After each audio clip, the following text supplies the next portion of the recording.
morning. So dumating na rin yung hinihintay ko. Galing sa China. Launch scanner. Launch X431 Pro Star. So marami namang scanner na mamahalin, pero ito lang muna ang binili ko. Yan, papalitan ko yung itong gamit kong Ansel. Yan, Ansel, walang problema yan, walang sira. Working yan, mga sir. Pinalitan ko siya ng launch na kulay pula. May kulay itim din ito eh. Yan, rose din siya. Oh. So, bumili ako ng ganito, made in China. Meron din naman siyang camera, may flashlight. So, nagustuhan ko kasi dito, mga sir, na wala sa Ansel, is yung battery charging. Yan. Yung charging niya, pagka nasa gitna ka ng troubleshooting o sa malayo, hindi ako nakakapag-charge minsan. Abutin ako ng lobat pag gumawa ako ng 4 na sasakyan, 3 sasakyan, sunod-sunod, lalo pag naka-live data. Kinakain yung battery. So, siyempre, kasi gumagana siya.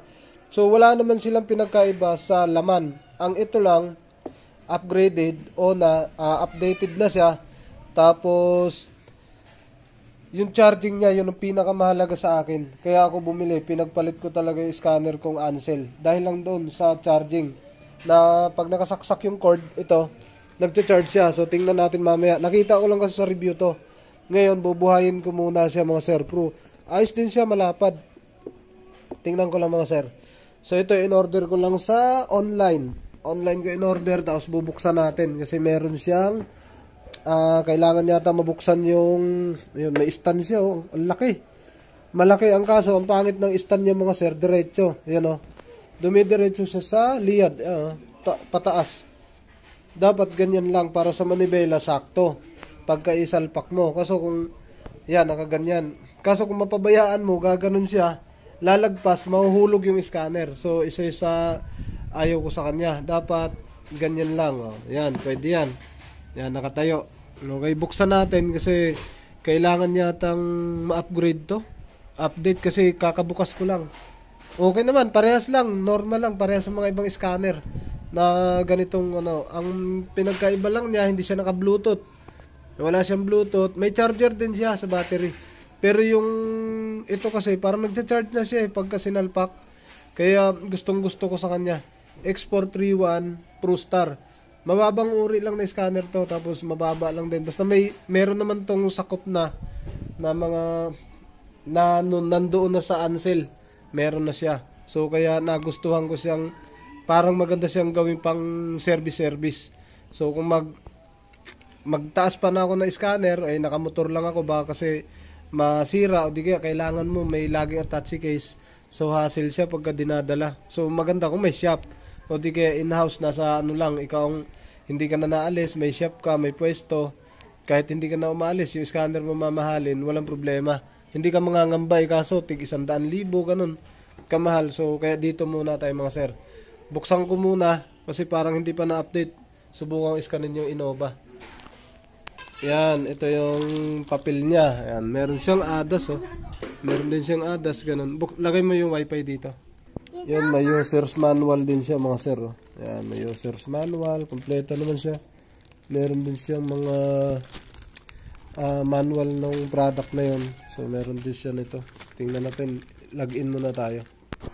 Yan, mga sir, na-connect na sa wifi. Ito na siya. So, ang pipindutin mo lang, update. Dire-diretso na yan. Pagka napindot mo na yung update nyo, version B10, yan, ganyan, nakalagay.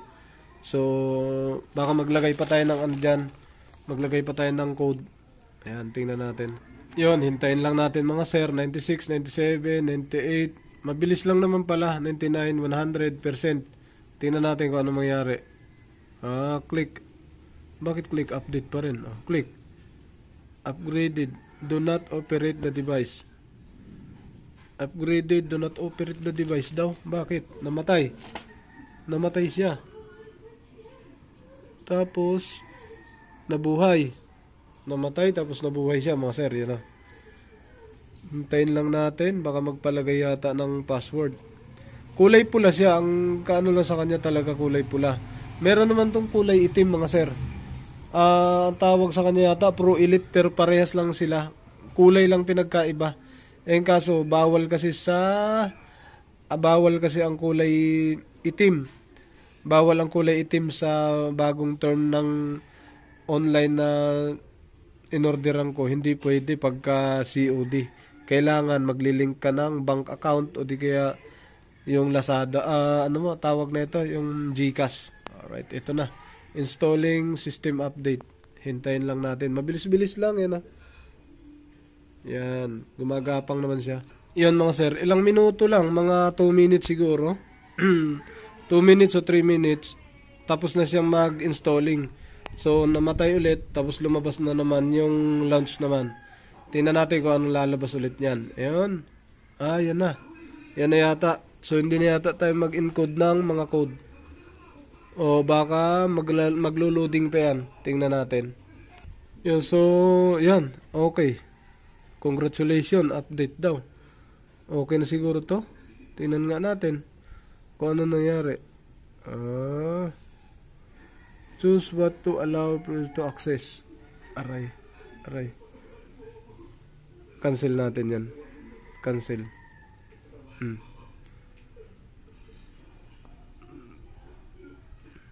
Bakit? Confirm.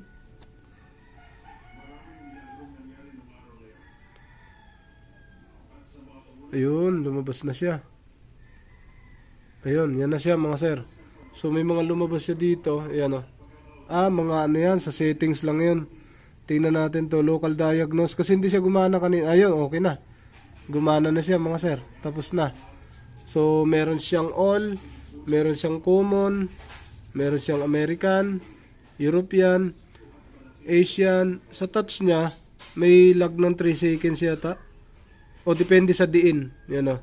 Pag diniinan mo ng todo, yan 1, 2, 1, 2, 1, 2, 1 second lang. 1 second. 1. Ayun, mabilis naman siya. May Asian, common, may all, bin scan, yung kompleto siya. Subukan natin sa ating Innova kung gagana siya mga sir. Yan na. Subukan natin yung Innova kasi mahirap iskanin to. Mahirap iskanin ang Innova, mahirap hanapin. Yan. Okay. So, tingnan natin kung sa review ko kasi nakita na gumagana. Ngayon tingnan ko kung gumagana din yung charging niya mga sir. Alright, ito na. Yan ang ayaw ko lang sa launch. Ganito, napakaiksi. Ayan o. Maiksi yung pin niya rito sa kanyang OBD. Tapos sa ilalim, itong wire na to maiksi lang din. Hindi ganong kahabaan. Yan yung wire niya. Hindi ganong mahaba. Tapos sa dulo niya, ano siya, flexible. Yan o. Yan, nagagalaw-galaw. Flexible lang siya. Hindi siya makunat, hindi matigas. Hindi ka mukha sa lunch na napakatigas. Ito.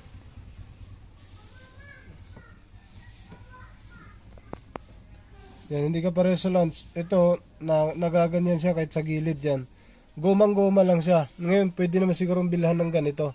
Tapos maikli lang yung wire. Tusok natin mga sir sa ilalim. Tingnan nyo, hindi pa siya naka-charge yan. Walang charge. Yan, yung battery niya, battery life. Tapos sa gilid, pupula kasi yan dyan. Tusok natin. Tusok muna sa ilalim. Yun, naitusok ko na. Naitusok na natin. Wala pa, hindi pa nakapula. On natin susi. Yun, naka-on na. Naka-on na susi. Hindi pa siya gumalaw. Ayan, hindi pa pumula. So, tusok pa natin. Ayusin natin baka mali. Tusok natin maayos. Ayan, okay na. So, ito na siya. Ayan. Okay na siya. Umilaw. May ilaw tapos yan o. Yan, charging na siya. Pag binunot natin yan, mawawala yan. Tapos yung pula dyan, mawawala din. So, ibig sabihin, hindi siya mag-charge. Naka-on na tayo, nasa sasakyan.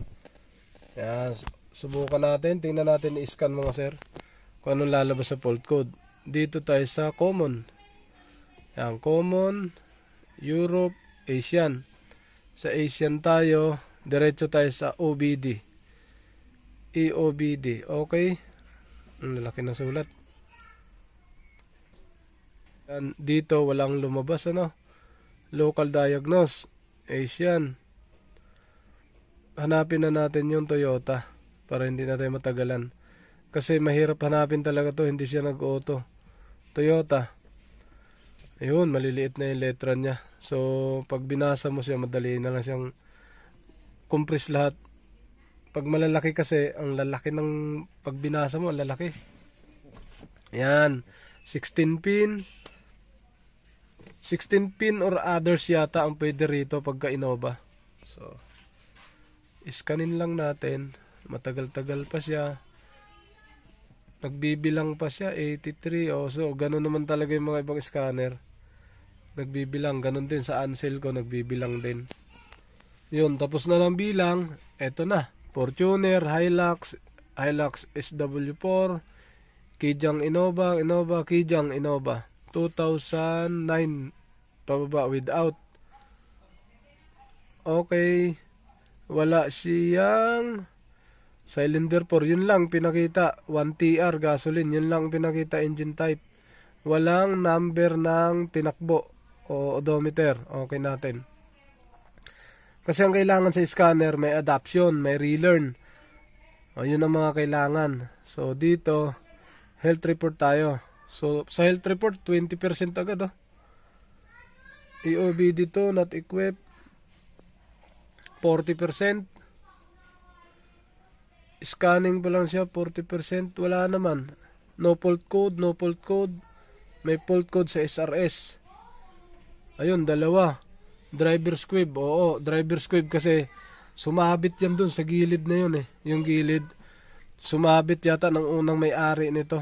Pagkakaalam ko yun. Kaya nabili ko to. Ganito na, oh. Normal ang engine natin.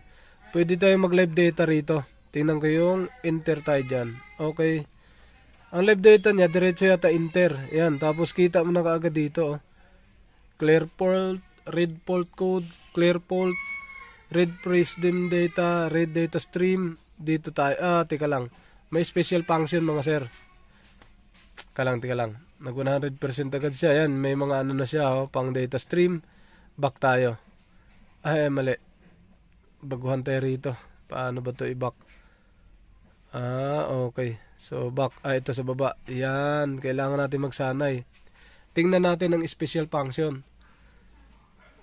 Kasi pag sumala to sa special function, nako, ibabalik ko to. Ayun, ganyan lang naman. Wala kasi itong adapt ng throttle body. So, ganyan. So, kailangan matesting natin to sa ibang model. Back. Read data stream.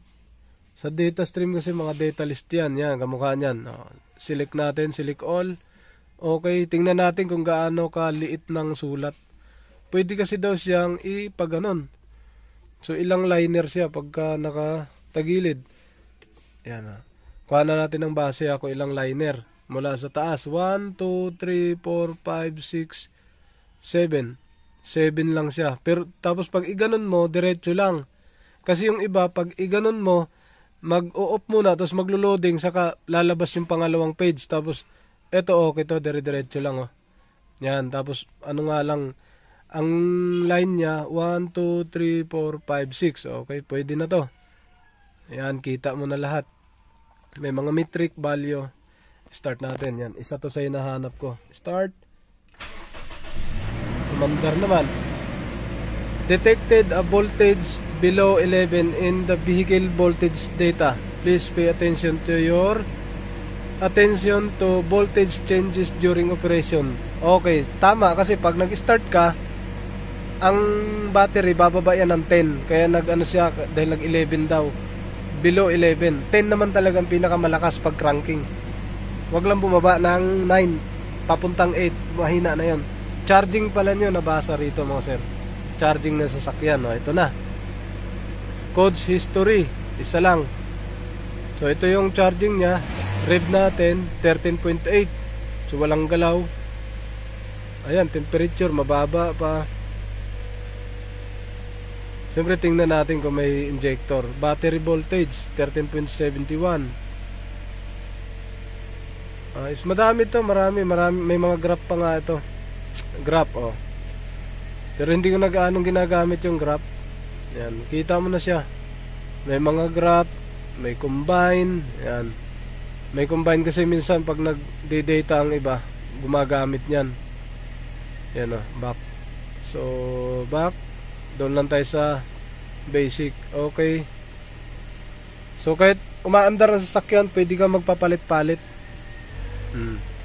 Tingnan natin kung may data ang injector dito. Throttle body, yan throttle close, apak, voltage.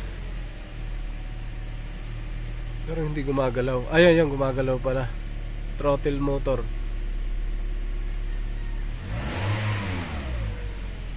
Ayan, gumagalaw siya mga sir. Motor duty. Next.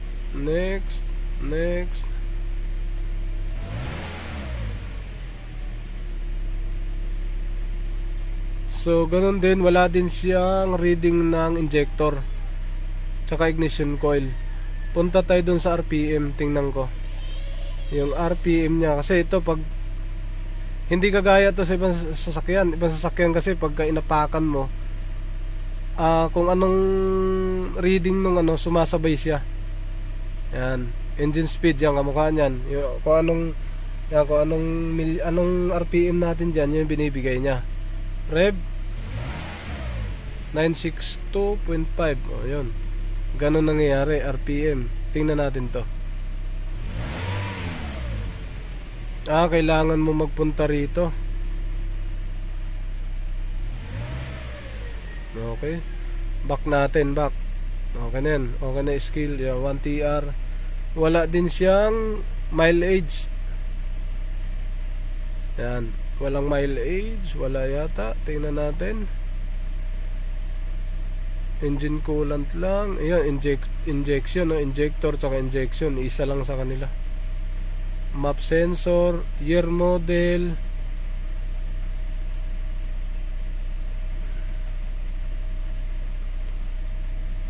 Yun, so halos parehas lang mga sir.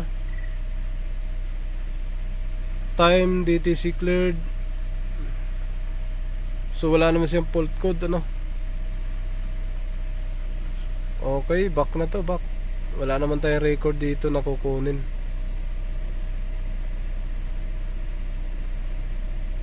Back. Alright, so pwede nating isa lang yung ibang sasakyan dito mga sir. Pwede natin subukan. Alright. So nagkakahalaga po to ng 30,000 mga sir. Okay. So magandang scanner. Maayos din siya. Yan Pili mo din lahat. Alright. Para siyang naka-bluetooth. Okay. Off. Do not forget to remove BCI of the vehicle. Alright. Tapos na.